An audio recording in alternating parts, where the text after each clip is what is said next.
What up? So I figured this would be easier to make a video than to try to post about it and reply to all the comments with all the specific questions. Pro Tools update issues. I finally got it all figured out. And there's been a lot of misinformation spreading around maybe. Some of it was even I was under the impression of. So here's how it went. I was on my Mac. I got a trash can Mac on OS X Yosemite. Then I was on Pro Tools 12.1. I've been on that forever since I moved to Nashville. I put this rig together a few weeks before I moved, and not touched it. No upgrades, no nothing. Just new plugins and whatever. But I've not made any software updates since I've moved to Nashville. So got this new Native Instruments Complete controller, and the Native Instruments software wouldn't work on Yosemite. So I thought, okay, well, I'll go up to Sierra, which is the next OS. Went up to Sierra, then Pro Tools stopped working. I couldn't import audio. I couldn't activate new instances of plugins. Whole bunch of weird glitchy things. Like I could open up an old session and it would play fine, and like my delay compensation on plugins and my hardware delay compensation was all fine, but couldn't do a whole bunch of other stuff. So at that moment I thought I'm probably gonna have to update Pro Tools, which is the last thing I wanted to do. So then I went up to High Sierra on the OS, on the Mac, and didn't fix any of the issues, all of the same issues. And then I was pretty sure I would have to update Pro Tools. So I went all the way to the newest version of Mojave, and all the same issues existed with Pro Tools 12. Pro Tools 12 just would not run on any, on 12.1, wouldn't run on any OS newer than Yosemite.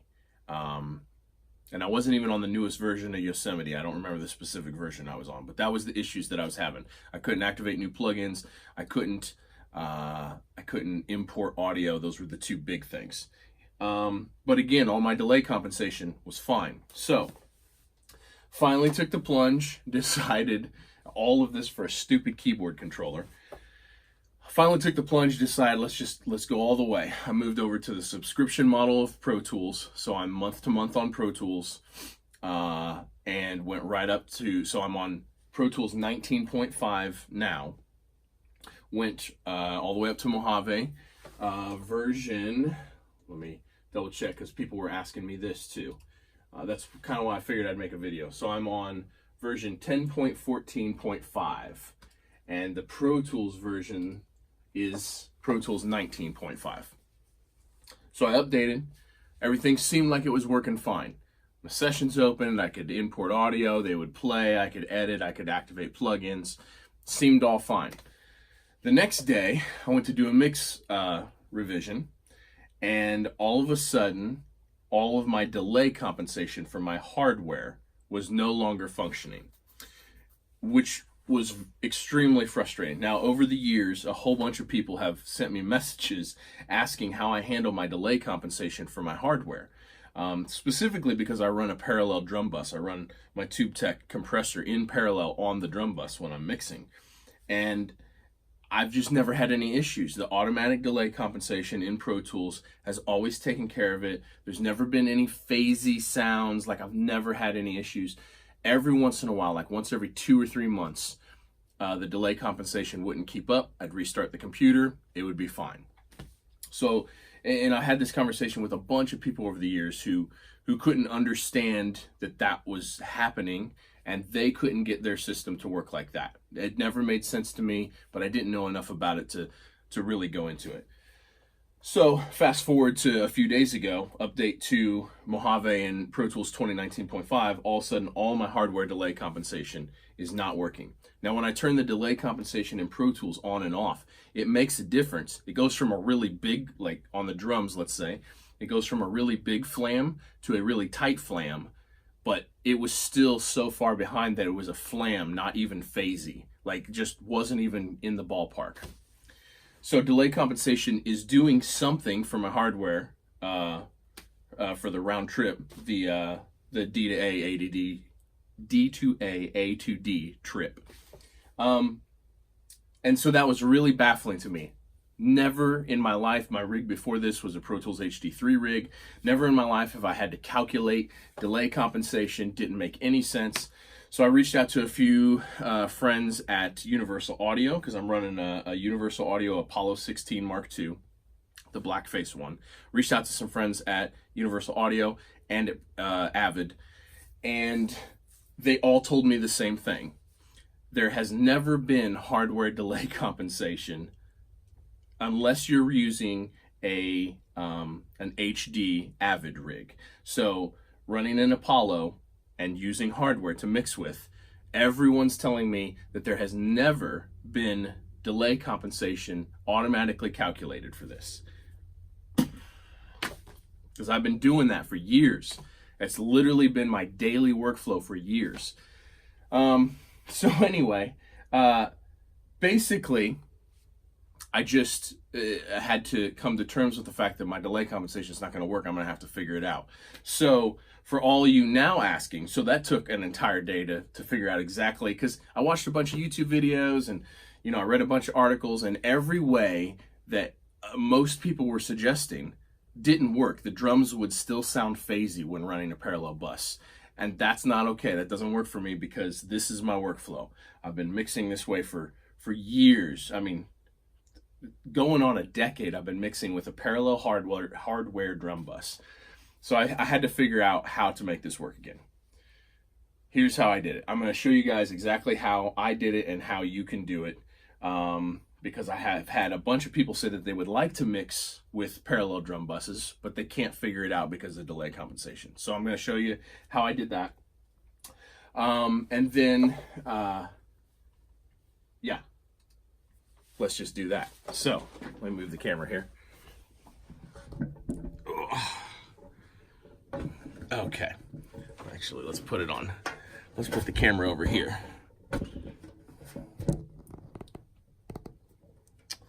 Okay. Let's see if I can reach around this nonsense, or if I can get it close enough for you guys to actually see what is happening. So here's what I've come up with. Here's the workflow that I've come up with. What I do is I take my click, my actual instrument click track. There we go, that's a little better. And I send it out, which I've already done this. But so what I do is I create my instrument, and then I create 2 more audio tracks.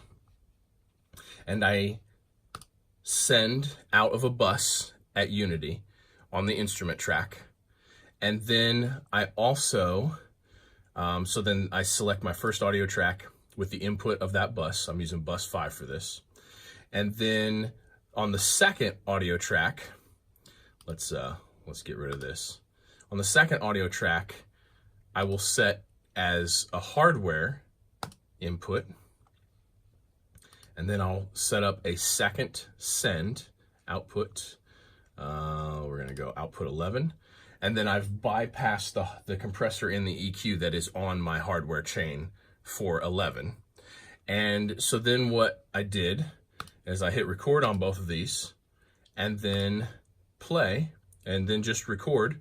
And I'll do this for a second here, so that way you can see exactly what happens. Let's see, is these bypassed? Yes. So, oh, I need to set that to Unity. Okay, here we go. So now you can visually see and hear the delay. So here's what I've come up with. So now we know that this is the delay right here. Let's zoom way in. This is my hardware, A to D, D to A, other way around. That's my delay. So I need to calculate this, and I need to do it with sample precision. So here's what I've come up with. I take this, and it works really good on a click track. It's actually like the perfect way to do it. We're gonna split that into its own region. We're gonna zoom way in, and we're gonna change our nudge resolution to samples right here. And because I know how many samples this is now, we're gonna start off with 1,000 samples. And what you're gonna do is you're gonna count how many samples it's off. And then you're gonna use the plus and minus keys on your keyboard to nudge this. So let's zoom back out. This first nudge is 1,000 samples. Hit minus, and then we're gonna zoom way back in, and we're still off. So then we're gonna change our nudge down to single samples, and then we're gonna count how many it takes to line up. So 1,000, 1, 2, 3, 4, 5, 6, 7, 8, 9, 10, 11, 12, 13, 14, 15, 16, 17, 18, 19, 20, 21, 22, 23. Let's go 24. That looks closer to me. Okay, so 1,024 samples is how long it takes the audio to leave my converter, go through my hardware, come back, and print. So then what you got to do is you got to divide 1,024 by your sample rate, because this is different for every sample rate. So right now I'm on 44.1. Let's see here. Let's just do this in real time. Let me find a calculator. I didn't plan on doing this, but calculator. Yes, please. Can I see the calculator? There we go. Okay. So we moved it 1,024 samples. So let's see here. 1,024. And then we're going to divide. Right now I'm at 44.1. So going to divide by 44,100. And then we're going to times this by 100, which is just moving the decimal point, but it's easier this way. So we're going to times this 1,000, times this by 1,000, sorry. Times it by 1,000. Now we've got 23.219. So 23.22. Then we're going to go back in our setup. We're going to go to our I/O here, and we're going to go to hardware delay, and we're going to input that number. Where'd it go? There we go. We're going to input 23.22 in all these, which I've already got the delay value set in here for a different sample rate. But so then you're gonna put that sample rate or that delay time in here, 23.22, just like that. And then you're going to do that on every single channel that you're going to use outboard gear on. And that works. So let's see here. Let's turn this off and let's get back out of here, and let's put insert 11 on this. So we're actually going to make the D to A to D round trip. So I'm going to play both these tracks simultaneously. Let's see what we got going. Oh, because I didn't put it in that exact, in that spot. Let's do this for real then. Sorry, I know this is a long video. So we got, what did we say?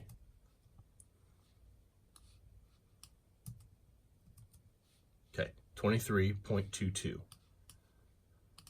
So we're on insert 11. So 23.22. So that's the delay time. Now, hit OK. And now it's perfect. And the click is a really good measurement because you have the actual click right here.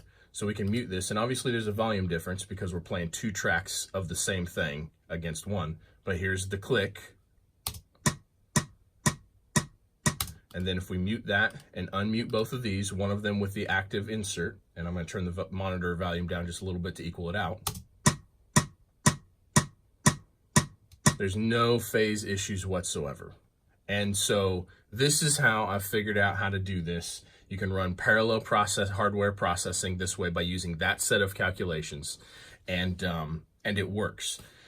A little bit of a pain in the butt, however, what I think the best option, and I haven't done this yet, what I think the best option is to do all your calculations for your different sample rates, and then, just document them somewhere in a spreadsheet, on a sticky note, like whatever you got to do, and then save them you can import settings right here, and then you can save them for your different sample rates and pull it in. Now this I work almost exclusively in 48K. So this will work from session to session. It will stay there unless I change and import these settings. So anyway, that's my best workaround that I've come up with. That's how you mix in with hardware in parallel using the Universal Audio Apollo. Share it if you've been trying to figure it out, and if you have any thoughts, let me know. And yeah, it's been a hell of a few days. So I hope this helps someone and saves someone from all the hassle that I've been through. So all right, talk soon, guys. See ya.